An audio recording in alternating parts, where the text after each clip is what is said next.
Friends, welcome to my channel tips on mathematics. So आज के इस वीडियो में क्लास 10th अध्याय एक वास्तविक संख्या का प्रश्नावली 1.2 से रिलेटेड एक प्रमेय है उसको पढ़ने वाले हैं और उदाहरण 5, 6 और 7 को सॉल्व करने वाले हैं। इससे पहले के वीडियो में प्रश्नावली 1.1 का प्रश्न 4 से लेकर 7 तक सॉल्व किया था। प्लेलिस्ट को चेक करके वीडियो को देख सकते हैं। सो हमारा प्रमेय है, मान लीजिए कि p एक अभाज्य संख्या है। यदि p a स्क्वायर को विभाजित करती है तो p a को भी विभाजित करेगा, a को भी विभाजित करेगी।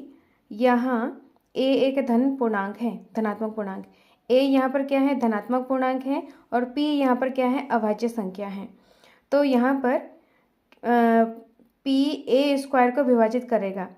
a स्क्वायर यहाँ पर धनात्मक पूर्णांक है, a यहाँ पर धनात्मक पूर्णांक है तो a स्क्वायर धनात्मक पूर्णांक हो जाएगा। जब p a स्क्वायर को विभाजित करेगा तो p a को भी विभाजित करेगा। तो इसको हम एग्जाम्पल के मदद से समझते हैं। तो यहाँ पर हम p अभाज्य संख्या लेंगे। p यहाँ पर अभाज्य संख्या माना कि 5 ले लेते हैं और यहाँ पर a स्क्वायर, a यहाँ पर धनात्मक पूर्णांक है तो a यहाँ पर 10 ले लेते हैं इस तरीके से। तो यहाँ पर p a स्क्वायर को विभाजित करेगा, मतलब यहाँ पर a स्क्वायर बट्टा p इस तरीके से। तो a यहाँ पर क्या है, 10 का स्क्वायर बटा p यहाँ पर है 5। तो यहाँ पर हो जाएगा 100 बटा 5। तो इसको जब हम डिवाइड करेंगे तो यहाँ पर 20 बार, 5 चक्कू 20, 5 दूनी 10 और यहाँ पर 20। तो यहाँ पर 5 से 100 को भाग देंगे तो 20 बार ये पूरा भाग चला गया है। तो यहाँ पर जब p a स्क्वायर को विभाजित करेगा तो p a को भी विभाजित करेगा, मतलब यहाँ पर a स्क्वायर को p विभाजित करे तो p a को भी विभाजित करेगा। तो यहाँ पर a हमने क्या लिया था, 10 और p यहाँ पर है 5। इसको भी सॉल्व करेंगे तो यहाँ पर क्या आ जाएगा, 2 आ जाएगा। तो यहाँ पर p a स्क्वायर को भी विभाजित करेगा और p यहाँ पर a को भी विभाजित करेगा। इस प्रमेय में ये बोला जा रहा है। तो इस प्रमेय का यूज आगे मतलब करने वाले हैं, तो इसको हमें ध्यान रखना है, इसको हमें याद करना है। तो नेक्स्ट है हमारा उदाहरण नंबर 5। इसको सॉल्व करते हैं। तो उदाहरण नंबर 5 में क्या बोला जा रहा है कि रूट 3 एक अपरिमेय संख्या है, इसको हमें क्या करना है, सिद्ध करना है। तो इसको सॉल्व करते हैं। तो हमें इस तरीके से रूट 3 को हमें अपरिमेय संख्या सिद्ध करना है। तो जिसको हमें अपरिमेय संख्या सिद्ध करना है तो उसको सबसे पहले परिमेय संख्या मानना होगा। तो यहाँ पर लिखेंगे हल में, माना रूट 3 एक परिमेय संख्या है। अपरिमेय संख्या सिद्ध करने के लिए परिमेय संख्या सबसे पहले मानना होगा। तो यहाँ पर माना है कि परिमेय p रूट 3 एक परिमेय संख्या है। तो परिमेय संख्या किसके फॉर्म में होता है, p अपॉन q के फॉर्म में होता है। p और q, जहाँ q does not equal to 0 और p और q सहभाज्य संख्या है। जो p और q है ये हमारा पूर्णांक होता है और ये सहभाज्य संख्या। तो सहभाज्य संख्या का मतलब क्या होता है, p और q का HCF 1 होना चाहिए, इसका मतलब होता है सहभाज्य संख्या। तो यहाँ पर रूट 3 बराबर p अपॉन क्यू है। इसको क्रॉस मल्टीप्लाई करेंगे तो रूट 3 q के साथ गुणा हो जाएगा, रूट 3 q बराबर p। तो ये है हमारा समीकरण नंबर 1। अब हम क्या करेंगे, दोनों और वर्ग करने पर, तो वर्ग करेंगे रूट 3 q का स्क्वायर बराबर p का स्क्वायर। तो रूट 3 का स्क्वायर यहाँ पर 3 आ जाएगा, q स्क्वायर बराबर p स्क्वायर। तो q स्क्वायर बराबर ये 3 बट्टे में आ जाएगा। अब इसको हम क्या करेंगे, यहाँ पर देखेंगे p स्क्वायर अपॉन 3। यहाँ पर 3 क्या है, जो हमने अभी प्रमेय समझा है। तो उस प्रमेय के अकॉर्डिंग यहाँ पर क्या है, 3 एक अभाज्य संख्या है।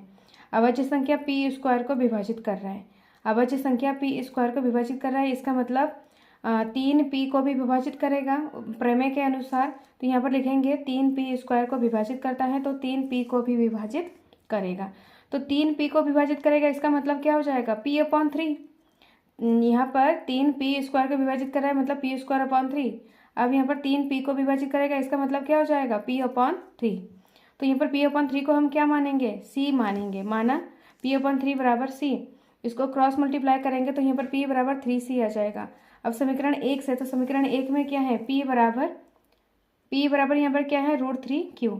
तो p के जगह पे यहाँ पर रखेंगे हम, इस p के जगह पे रूट 3q रखेंगे अपॉन इक्वल टू 3c। फिर से हम दोनों और वर्ग कर देंगे। तो दोनों और वर्ग करने के बाद यहाँ पर क्या आ जाएगा, रूट 3q का होल स्क्वायर बराबर 3c का होल स्क्वायर। रूट 3 का स्क्वायर 3 आ जाएगा, q स्क्वायर इक्वल टू 3 3 9 और c स्क्वायर। अब यहाँ पर 3q square upon 9 equal to c square. अब यहाँ पर क्या आ जाएगा, इसको जब सॉल्व करेंगे तो 3 एकम 3, 3 तिया 9, तो यहाँ पर क्यू स्क्वायर अपॉन 3 आ जाएगा इक्वल टू सी स्क्वायर। अब यहाँ पर इसको अगर देखा जाए तो यहाँ पर क्या है, 3 क्यू स्क्वायर को विभाजित कर रहा है तो 3 क्यू को भी विभाजित करेगा। तो इसको हमें इस तरीके से लिखना है। यहाँ पर हम लिखेंगे कि यहाँ पर थ्री यहाँ पर क्यू स्क्वायर को विभाजित करता है तो 3 क्यू को भी विभाजित करेगा, इस तरीके से लिखना है। तो यहाँ पर 3 क्यू को विभाजित करेगा, इसका मतलब क्या हो जाएगा, क्यू अपॉन 3, तो क्यू अपॉन 3 को हम क्या मान रहे हैं, डी मान रहे हैं। तो यहाँ पर क्रॉस मल्टीप्लाई करेंगे तो 3 के साथ डी मल्टीप्लाई हो जाएगा, तो क्यू बराबर 3D। और यहाँ पर पी हमने अभी निकाला है, पी यहाँ पर क्या है, पी बराबर 3C, पी बराबर 3C है और यहाँ पर क्यू बराबर 3D। इस तरीके से यहाँ पर हमें मिल गया है।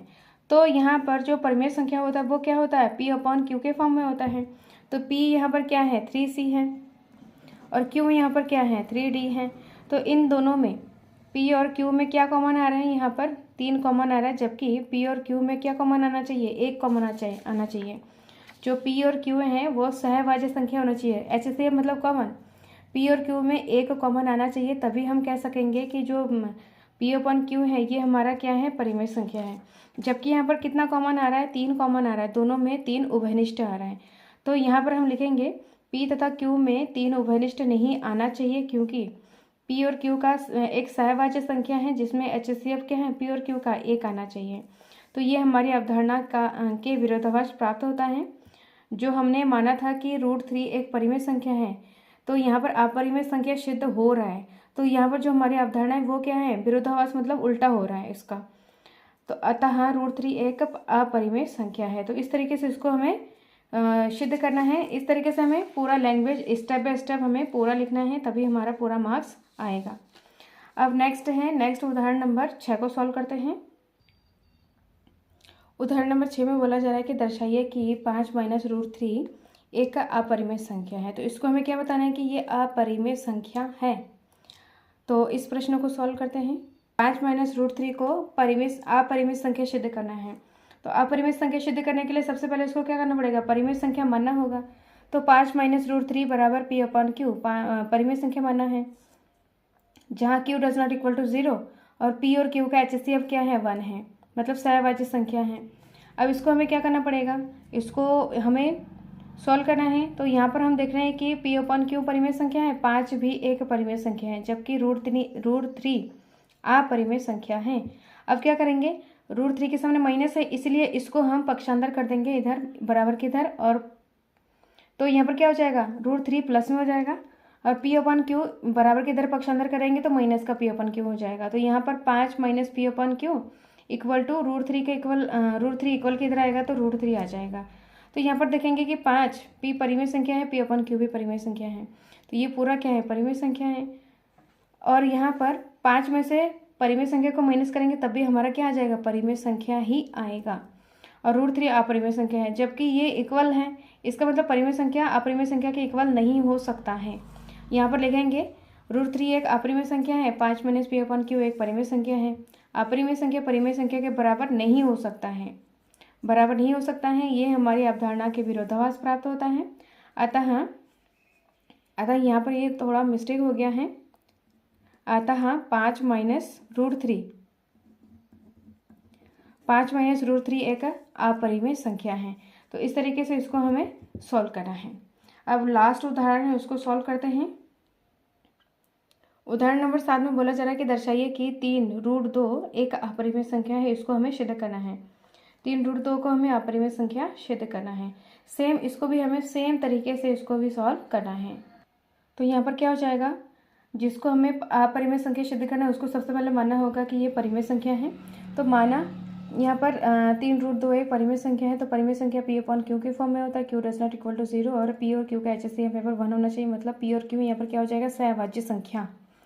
अब यहाँ पर 3, इसको हम देखेंगे क्रॉस मल्टीप्लाई करेंगे तो यहाँ पर 3 क्या है, परिमेय संख्या है, √2 अपरिमेय संख्या, पी अपॉन क्यू परिमेय संख्या। तो इसको जब क्रॉस मल्टीप्लाई करेंगे तो 3 बराबर के इक्वल के इधर आ जाएगा, परिमेय संख्या 3 है, पी अपॉन क्यू भी परिमेय संख्या है, तो इसको हटा के ये नीचे आ जाएगा। तो P/3Q ये क्या हो जाएगा, परिमेय संख्या। और √2 यहाँ पर क्या हो जाएगा, अपरिमेय संख्या। तो परिमेय संख्या अपरिमेय संख्या के इक्वल नहीं हो सकता। सेम हमें वही लाइन लिखनी है कि √2 एक अपरिमेय संख्या है, P/3Q एक परिमेय संख्या है। अब परिमेय संख्या अपरिमेय संख्या के बराबर नहीं हो सकता है, तो ये हमारी अवधारणा के विरोधाभास प्राप्त होता है। अतः 3√2 एक अपरिमेय संख्या है। इसको हमें इस तरीके से सॉल्व करना है। तो इस वीडियो में हम इतना ही सॉल्व करेंगे। नेक्स्ट वीडियो में प्रश्नावली 1.2 को सॉल्व करने वाले हैं। इस वीडियो में कोई डाउट हो, कोई क्वेश्चन पूछना हो तो कमेंट बॉक्स में कमेंट करें। टिप्स ऑन मैथमेटिक्स के साथ बने रहें। सो मिलते हैं नेक्स्ट वीडियो में। Thank you so much.